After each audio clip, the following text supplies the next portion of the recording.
বাড়ির পক্ষ থেকে রানসামুড়ি এখন 7 নম্বর ওয়ার্ডে আমরা আসছি, 6 নম্বর ওয়ার্ডে আসছি, কুলুস্তুরি মলমনি ওয়ার্ড। আমাদের দলীয় নেতৃবৃন্দ আছে এখানে, দুস্থ অসহায় যারা আছে আমাদের বন্যার্থ মানুষ, তাদের পাশে দাঁড়ানোর জন্য আমাদের নেতার পক্ষ থেকে আমরা নেতৃবৃন্দের কাছে এখন নিয়ে যাবো। তারা প্রত্যেকটা নেতাকর্মী, ছাত্রদল, যুবদল, অঙ্গ সংগঠনের নেতৃবৃন্দরা তারা নিয়ে যাবে, সবাই তাদের মাঝে বিতরণ করবেন।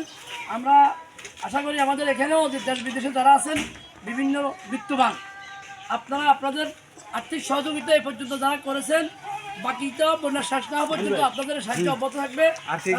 অনেক কুচক্রী মহল, অনেক ষড়যন্ত্র চক্রান্ত করে আজকে যে ভারতের সৃষ্টি বন্যা এই দেশের মানুষকে ধ্বংস করার জন্য, এই বর্তমান আমাদের যে স্বাধীনতা লাভ করেছে এই স্বাধীনতাকে দর্শক করার জন্য তারা এই চক্রান্ত করেছে, মনে করছে যদি আজকে বন্যা দিয়ে দিয়ে মানুষকে তারা কোনো সাহায্য পাবে না।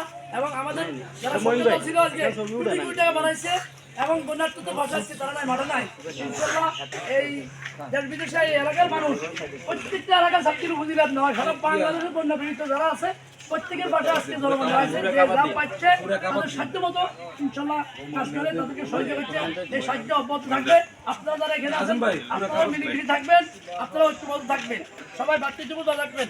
মনে রাখবেন আপনাদের মাঝে কেউ না কেউ ঢুকে একে অপরের সাথে ক্লিকবাজি করে আপনাদের বিরোধ সৃষ্টি করে তারা ফায়দা হাসিল করবে, এটা যেন না হয় সজাগ দৃষ্টি রাখবেন।